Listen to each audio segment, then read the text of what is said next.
RKB 106.9 FM, la ràdio que t'envolta.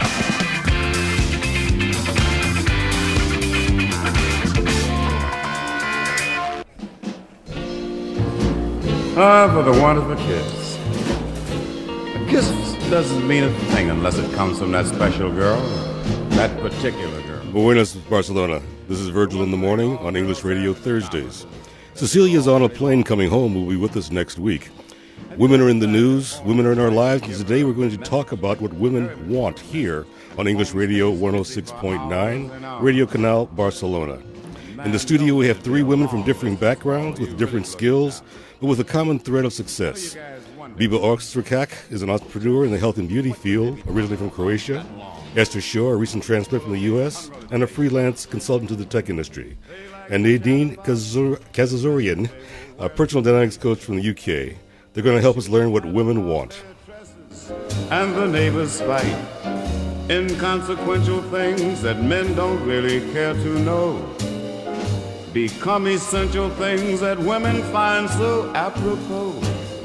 But that's a dame, they're all the same. It's just a game, they call it girl talk. Girl talk. They all meow about the ups and downs of all their friends. The who, the how, the why, they dish the dirt, it never ends. The weaker sex, the speaker sex, we mortal males behold. But though we joke, we wouldn't trade them for a ton of gold. So baby, stay and gab away, but hear me say that after girl talk, come on, talk to me. You know what you just finished? A fabulous dinner. There's been much conversation and controversy recently over the book Leaning In by Sheryl Sandberg, who's the COO of Facebook. She encourages women not to opt out of their careers, but to lean in to embrace positions of power. I want to ask our panel on their perspectives about the book and what it means to them. Biba, I know you've bought the book and are reading it. Tell us some of the key points that you've seen so far. Hi, Virgil. Thanks for inviting me here. I must say that I've been only through half of the book, and I really like it, although I don't agree with some of the things that she says there. But what struck me most was the fact, really, because I believe that the success depends on our mindset. And somehow it seems that men are more prepared or have that mindset more easily set than women do. So also what she talks about is that equality starts at home with our education. And I do agree with that because I come from Croatia and I was always taught that I have to work, I have to be independent. So I haven't perceived any difference in that sense between my brother and myself at home. But it's true, but when you go out of home, then the differences are bigger and they're more obvious.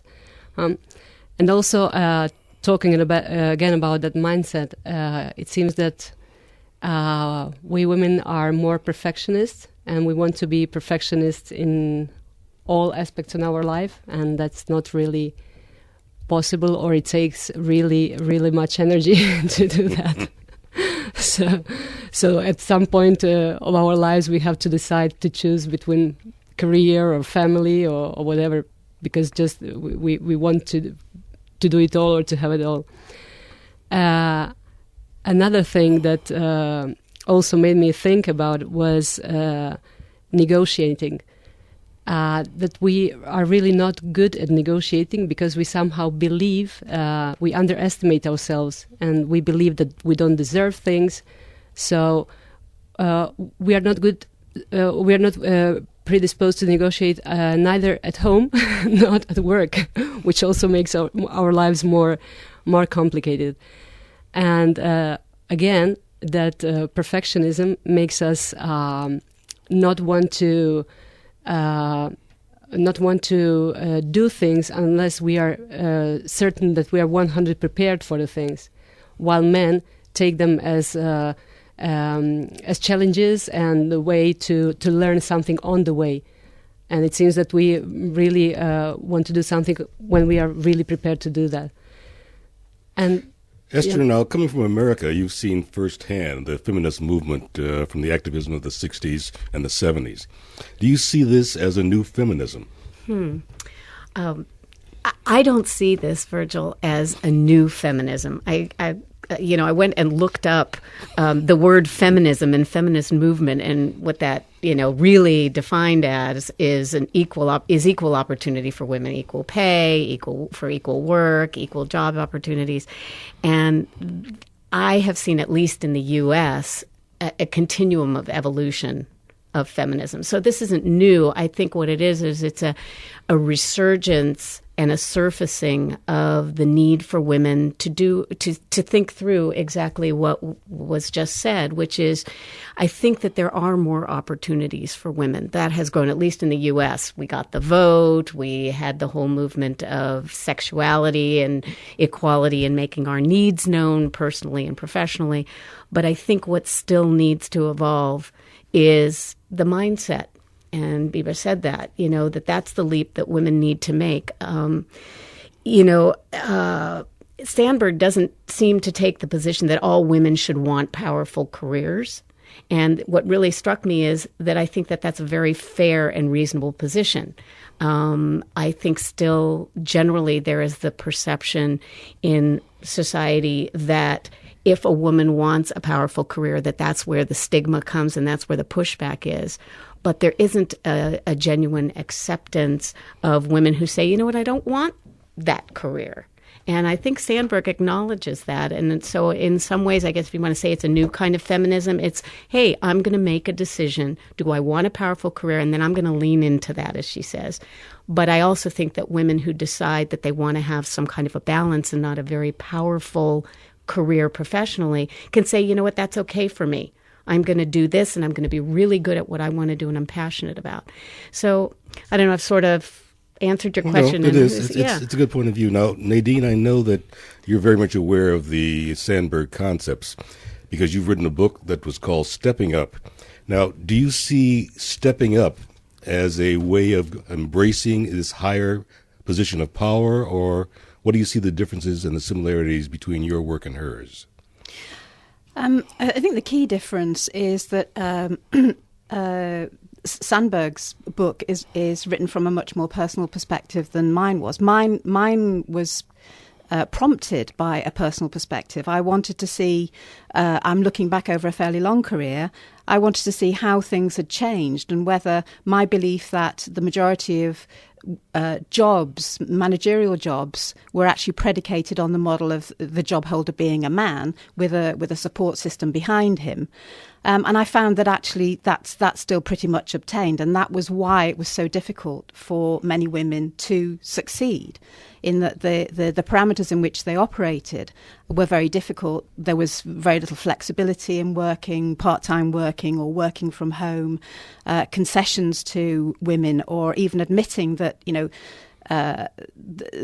that recognising that having children isn't a life choice, really. It's the only way the human race can reproduce. And whilst we as women are stuck with that, society has to recognise that imposes on us certain constraints and barriers and needs to actually facilitate us in work in order to be able to deal with the issue that we have to bring to birth the next generation.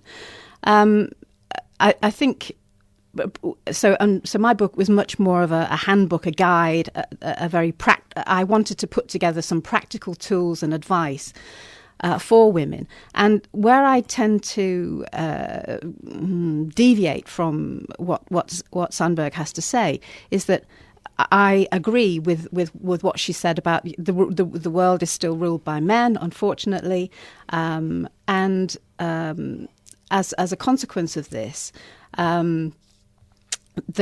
We have this ongoing problem of inequality. So one of the things that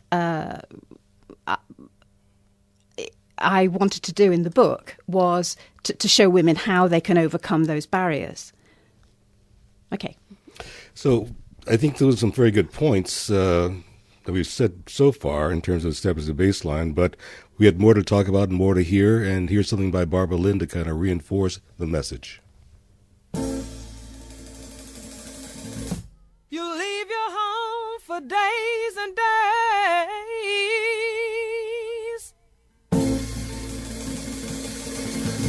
and I know, I know, you got another woman somewhere around.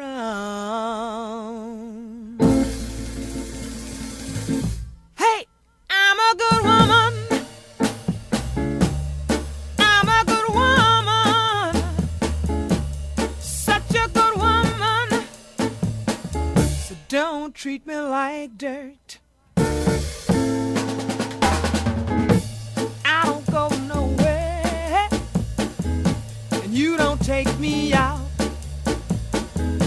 If I put on a nice dress, baby, you wanna start a fight. Even my next door neighbor notice the shape I'm in. They're all talking. Even my so-called friends. Now I know what I'm gonna do. I'm gonna move away from here and pretend that I have happiness. Yes, I know what I'm gonna do. I'm gonna leave you. Gonna leave you. I'm gonna leave you. A change gonna come. A change gonna come, baby. And I don't mean maybe. Gonna leave you. 'Cause I'm a good woman. No, no, no. I'm a good woman. I'm a good woman.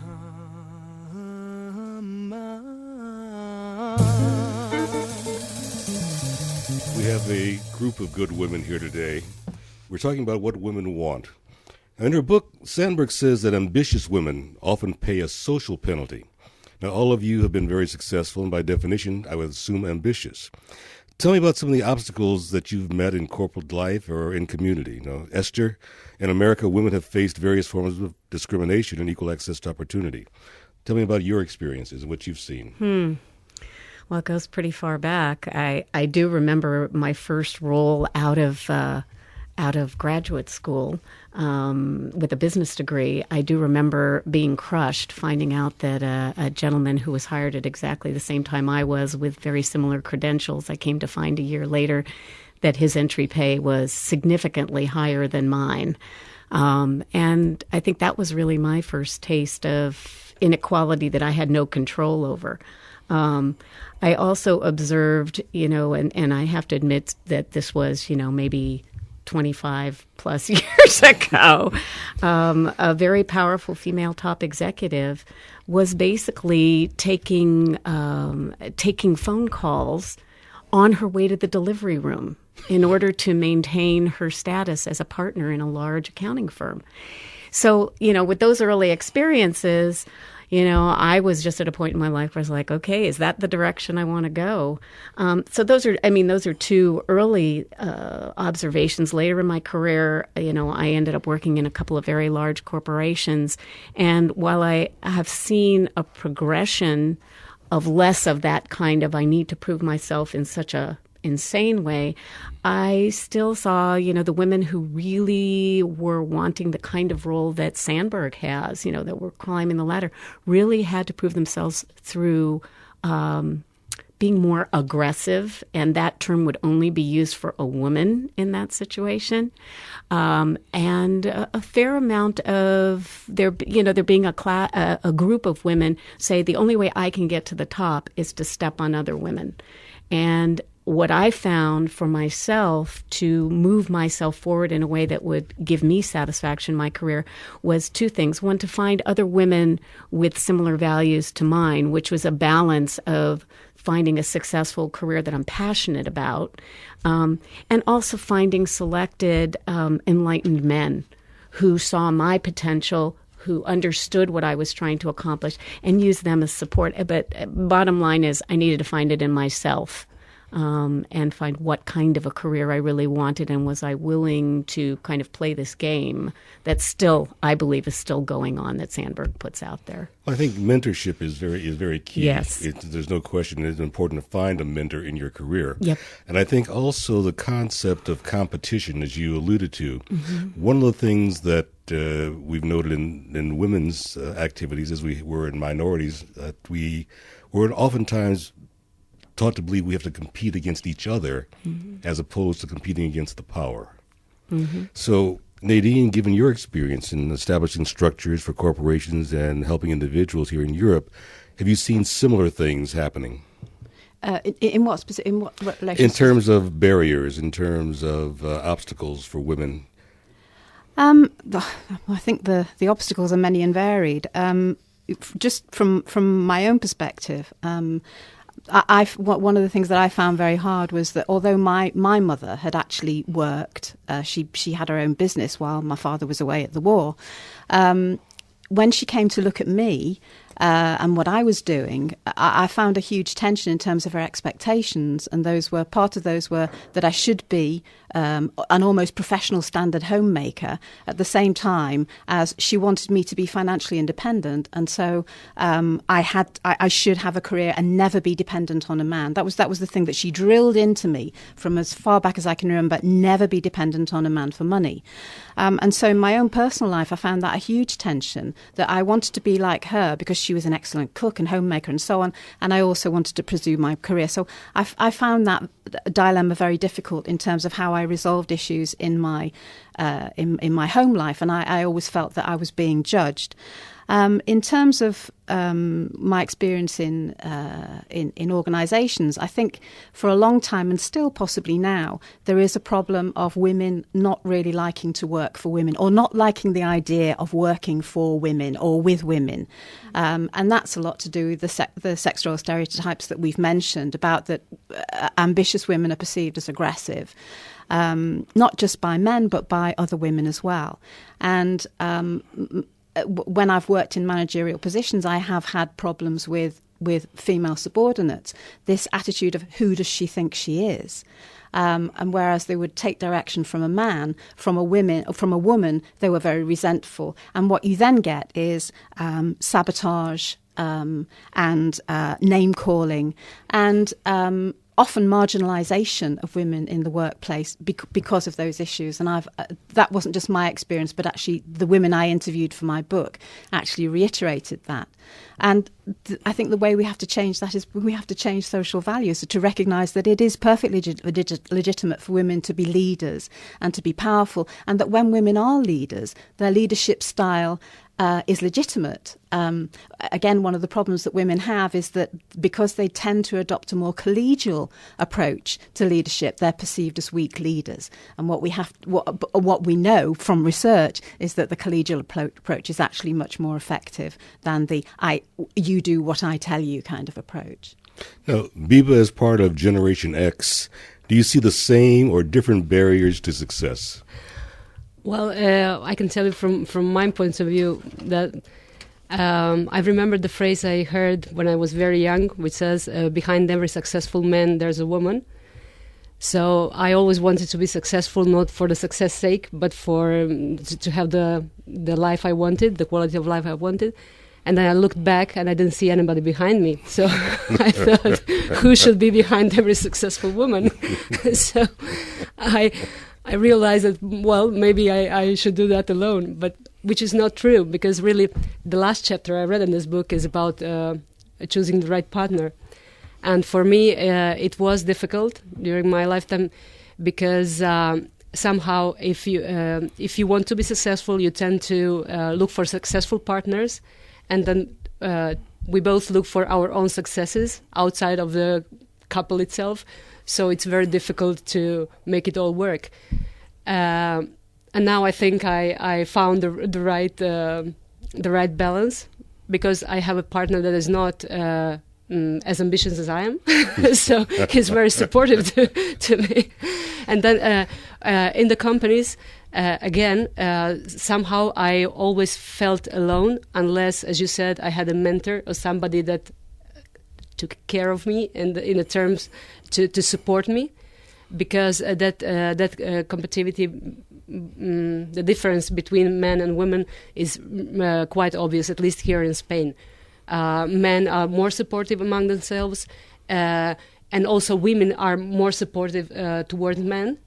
But then when it comes to ourselves, we kind of, I don't know whether it's question of being envious or question of, I don't know, because as we talked before, when we are in high school or the university, we have lots of girlfriends and we help each other, we work in a team.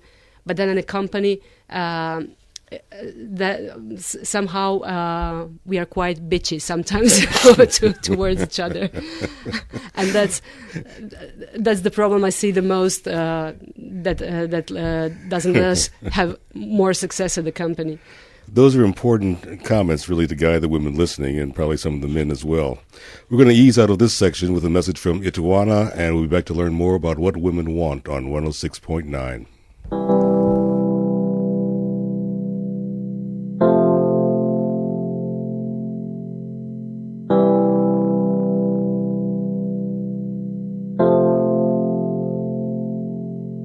I saw her today at the reception, a glass of wine in her hand.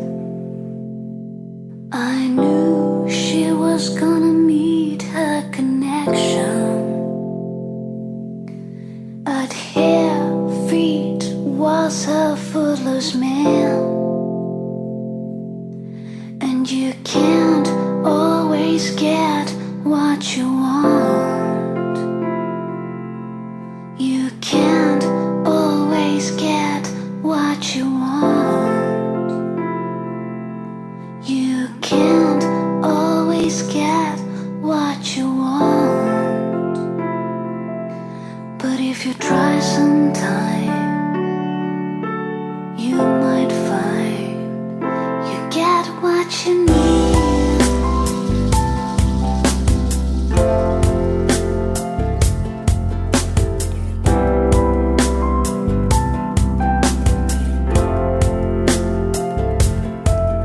We went down to the demonstration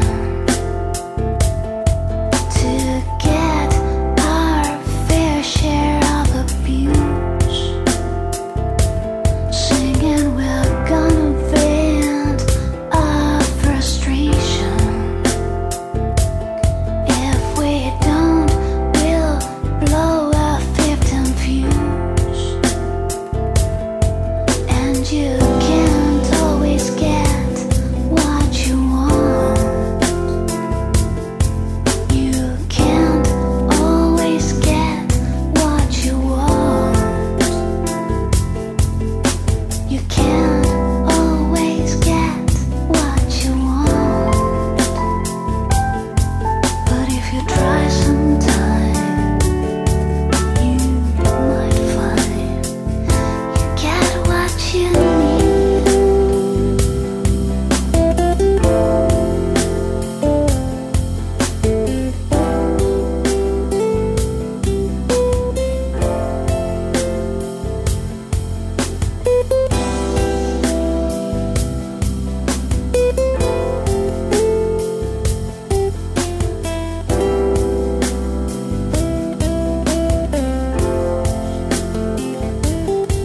And you can't always get what you want. You can't always get what you want. You can't always get what you want.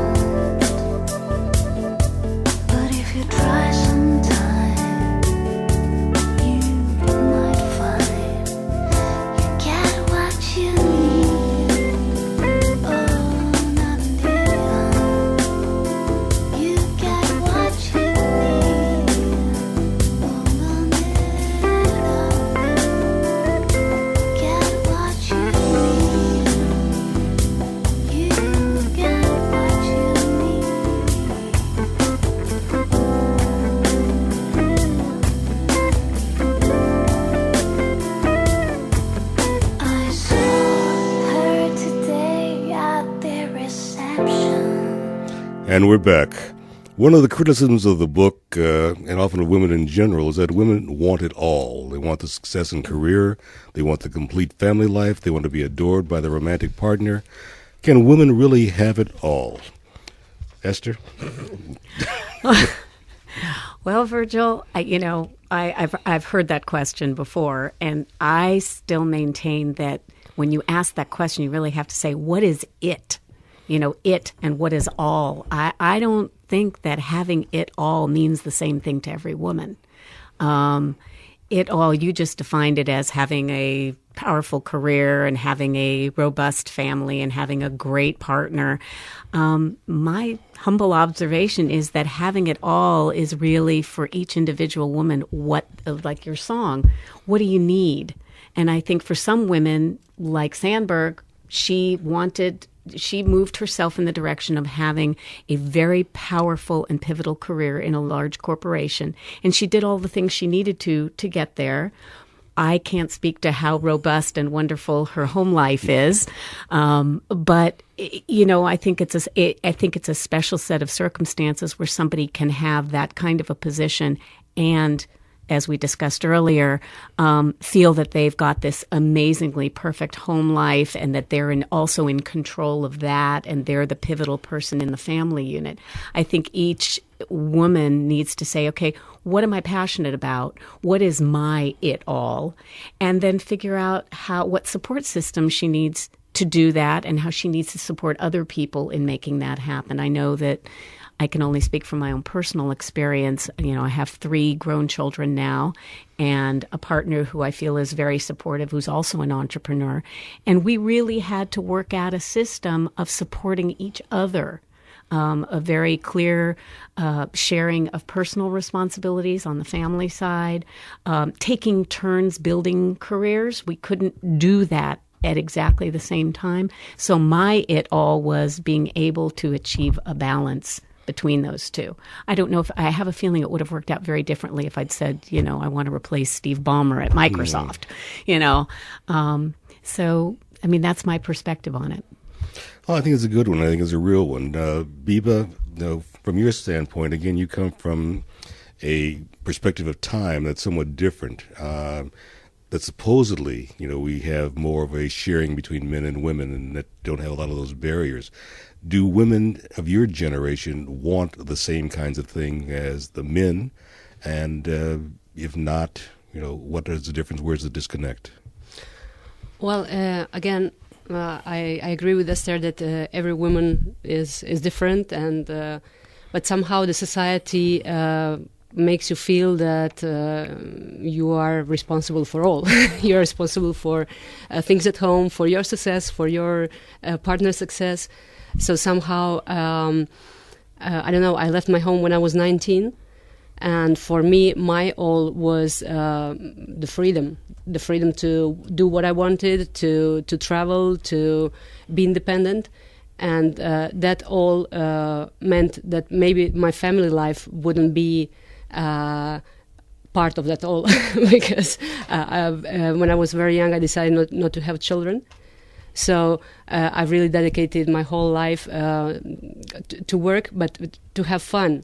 And then I realized that also if I wanted to have success in large corporations, in companies, the fun for women was not as allowed as for men. Men are having fun managing in a company, growing in a company, but we have to be very serious to be taken seriously. That's why again I chose to go my own way, do things my own way, and I started a company in Madrid several years ago. Then I worked in another company. Now again I have my own business. And, again, I don't have it all, but I really enjoy what I'm doing. I found my way, and I help other people find their ways. And which is good. You defined your all. Yeah.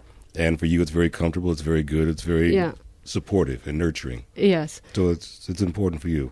Nadine, from your standpoint. My all. Ever since I could remember, I wanted children. It was the thing that, I won't say it defined my life, but it was it was always very, very important for me. I wanted children. And I would say I think my children are my greatest achievement. But having said that, I was intelligent, and I also wanted challenging and fulfilling work. And I've had 5-6 career changes in order to flex my life around my children. I had a high-flying international corporate career. I married quite late. I had my children. I went into university teaching, and then from that I moved into management development. And eventually, because I was actually sick of the corporate environment, I was actually sick of being bullied. I'd been in 2 jobs where I was bullied, and I'd had enough of it.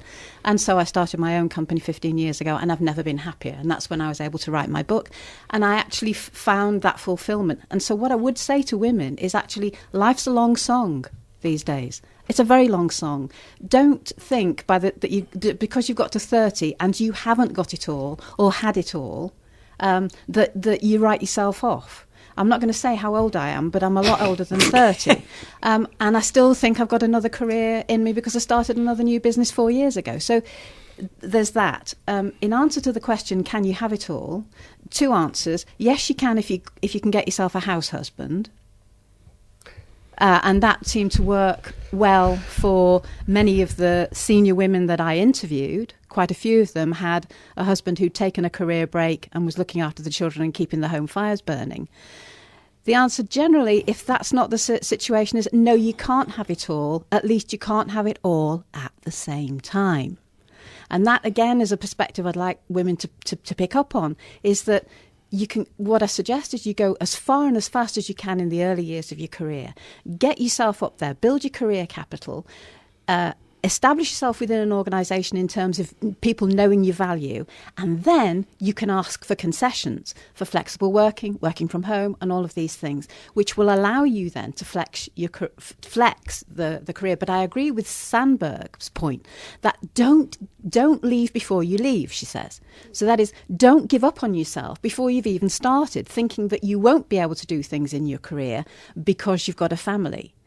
If you've built enough career capital and got the experience, you can either switch careers, you can start your own business, you can do lots and lots of things. But the thing is, don't write yourself off. I think the thing that all of you are saying is that in order to have it all, there has to be a degree of flexibility. You've got to be able to go with the moment where it's an opportune when you grab it, you reach for it, and other times you have the patience you need to wait until the time is better suited for it. Now, we've talked about the idea of having those supportive husbands or supportive men. But we've seen in many cases, or the perception is that pro-female or strong women's issues are somehow anti-male. Do you see that same thing at all, Biba? Yeah. Companies are still men's world, I think. And then you have to live and work by men's rules. And as Esther said before, if a woman acts like a man, she's aggressive. And if she doesn't act like a man, she doesn't succeed in a company. So that's a conflict that I see most of the companies as well. It's very difficult to find that fine line how it's not what you do, but how you do it in order to be accepted by both men and women. Well, I think it's interesting, too, in listening to the three of us talk, that the path to whatever our have-it-all is has been to ultimately leave the male track, the male corporate. I would hope that over time there doesn't need to be that exodus, and that there can be an evolution to the point where some of our large corporations, like the one Sandberg's involved with, will become progressive enough and understand enough about the quandary that women have about being the child bearers, and having to figure out whether you stop out or you continue your career or you go find a house husband, to be able to keep women like us and like our daughters in that corporate environment that really moves our economies forward.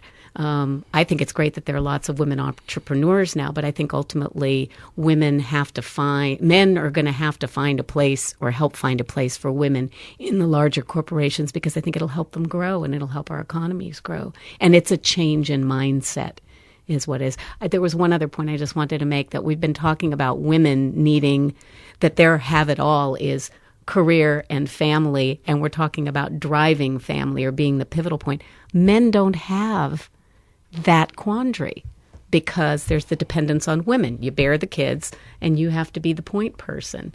Men don't have that same struggle. So in some ways, I think we have it rougher than the men do in defining what all is.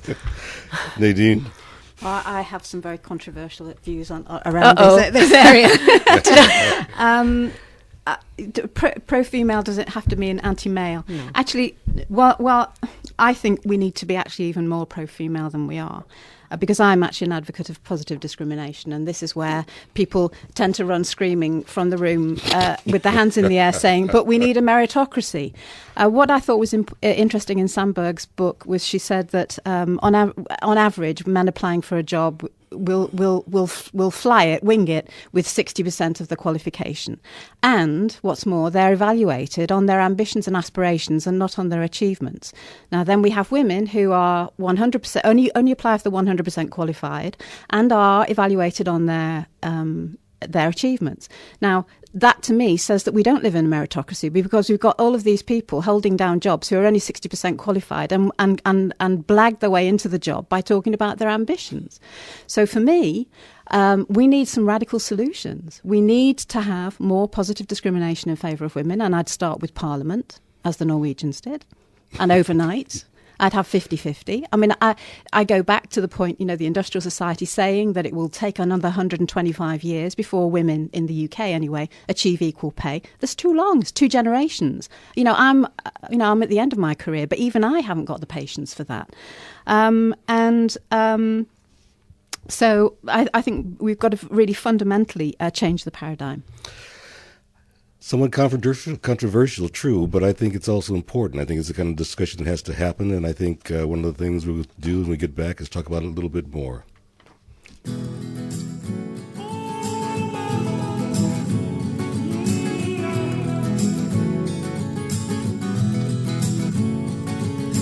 Se mi guardi con gli occhi dell'amore, non ci lasceremo più. Inganneremo il tempo ed il dolore, sia l'estate che l'inverno. E cambieremo il mondo ogni volta che vuoi. E fermeremo il mondo ogni volta che vuoi, yeah. Perché non so che dire quando mi guardi così, non riesco mai a finire.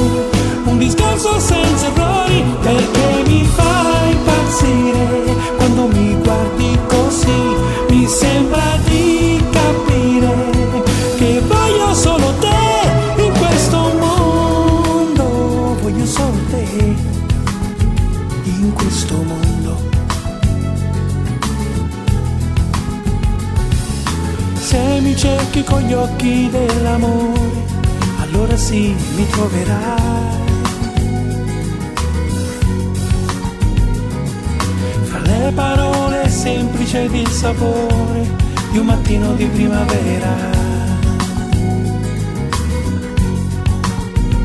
E cambieremo il mondo ogni volta che vuoi. E fermeremo il mondo ogni volta che vuoi, yeah. Perché non so che dire quando mi guardi così, non riesco mai a finire. Discorso senza errori, perché mi fa impazzire. Quando mi guardi così, amore senza fine. Io voglio solo te in questo mondo. Voglio solo te in questo mondo. When I look into your eyes, I will feel so good, 'cause you make a better day for me.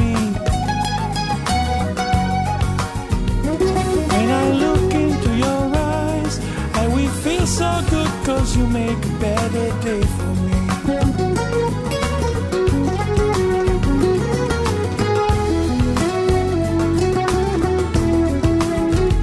E fermeremo il mondo ogni volta che vuoi, perché non so che dire quando quando mi guardi così, non riesco mai a finire.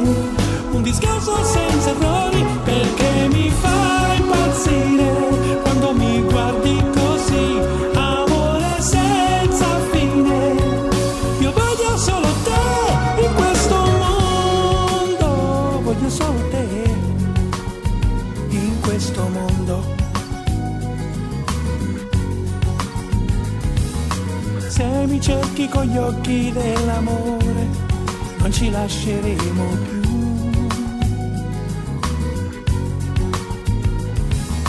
Inganneremo il tempo ed il dolore, sia l'estate che l'inverno. E cambieremo il mondo ogni volta che vuoi.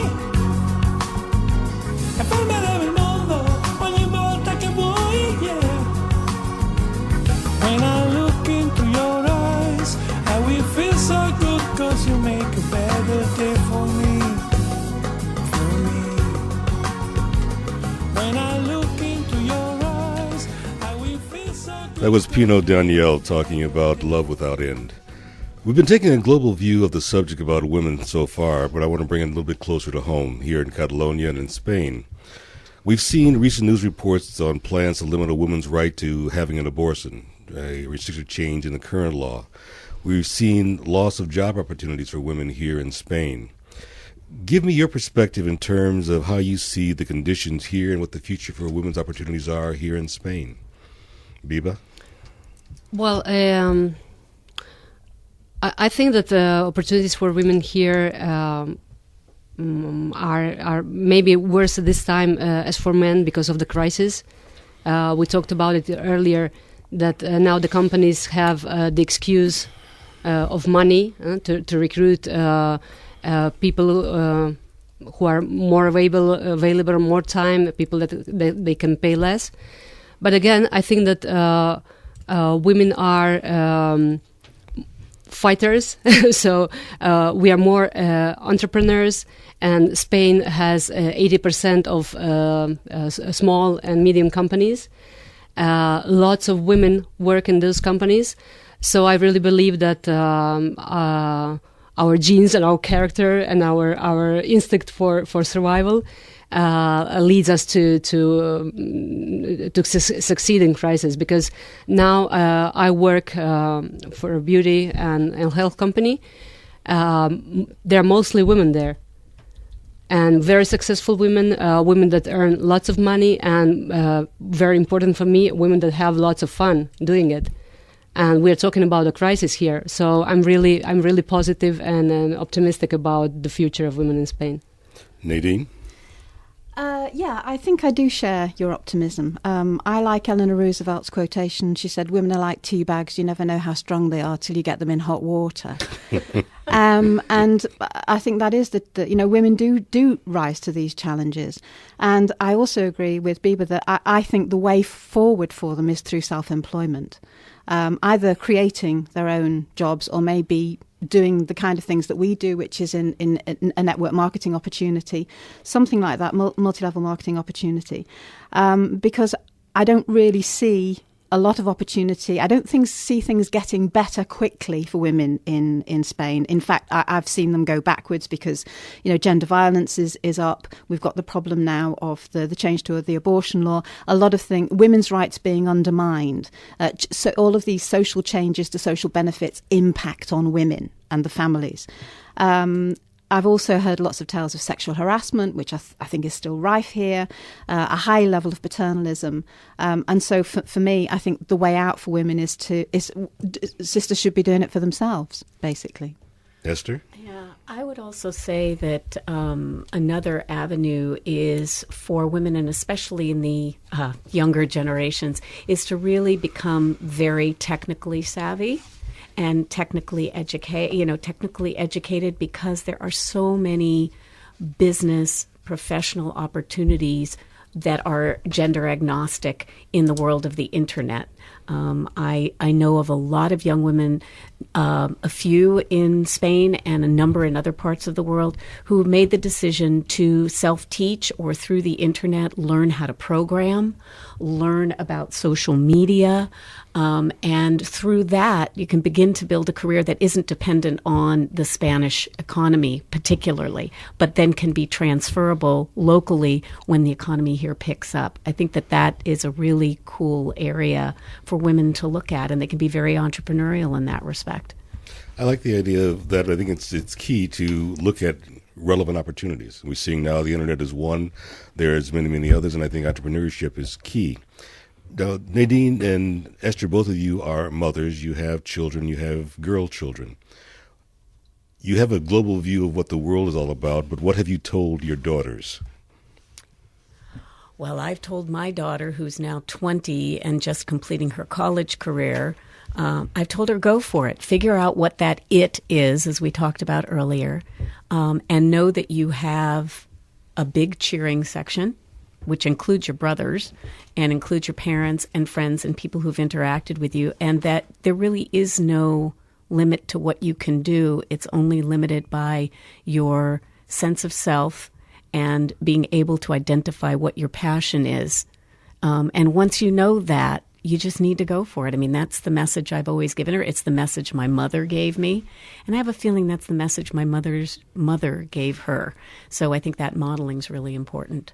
Nadine? I'm blessed with two sons, but I do also have a stepdaughter, and I've known her for a very long time. And I think what we tried to help her with, because she was quite lost in terms of her career direction for a long time, was actually it's important to find your passion.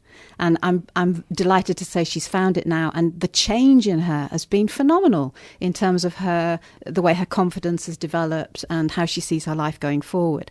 But I think what was equally and perhaps even more important was what I've taught my boys, and that was from day one, that men and women are equal and that women can do anything that men can do, barring things that require certain physical strength or characteristic, and those are less and less these days in terms of importance. I also try to teach them to treat women with respect, that men and women are different and we must respect each other's differences. I think that's very central. And I'm very proud to say that the youngest one, who's now a father, is a very, very, very hands-on dad. And everyone who sees him says what a wonderful father he is, and how he absolutely, can't be faulted in terms of the amount of physical care and dedication and patience he has with my granddaughter. Wonderful.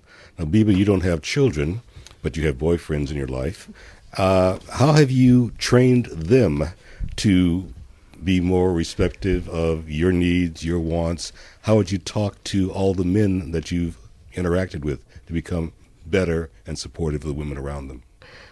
Well, I don't think that I try to convince them. It's more the recruitment.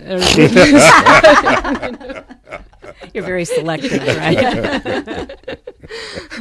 Although, you recruit somebody and then on the probation period you see whether it's true or not. Well, I must say I was lucky with my relationships, although they didn't last long. But I had lots of fun, and I think that the problem was, as I said before, you can't have energy for everything. So you either focus on your business, you either focus on your friends, family. You can focus it on all, but at least for me, I couldn't have the same success at everything. And now, the guy I recruited, or the guy that recruited me, it seems that he is very supportive. I didn't ask him for his support, and from the beginning he told me that he has a steady job. He's not very ambitious, but he admires me being ambitious, which was kind of strange because nobody told me before that admired my ambition. On the contrary, they said, "Well, you are too ambitious," So.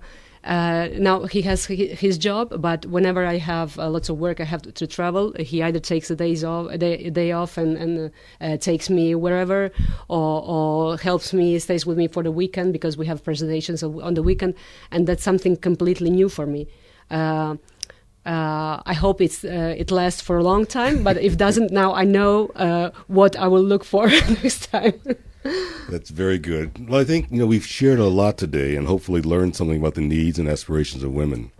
As one reviewer of the book has said, leaning in is an inauguration more than a last word.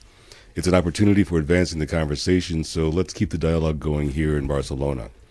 Now, next week on English Radio Thursday, we'll be commemorating the life of Dr. Martin Luther King, Jr. and his impact on the world. His birthday is celebrated in much of the world on January 15th, so on the 16th, tune in at 9 o'clock here on 106.9 Radio Canal Barcelona for C&V in the morning. We're going to leave you today with a message that I've always found interesting, and I think kind of sums up the message that you've heard here today. Leonard Horn kind of tells us that the core of success for women and for everyone with a will to want more is about believing in yourself. You know that no one can change the path that you must go. Believe what you feel and know you're right, because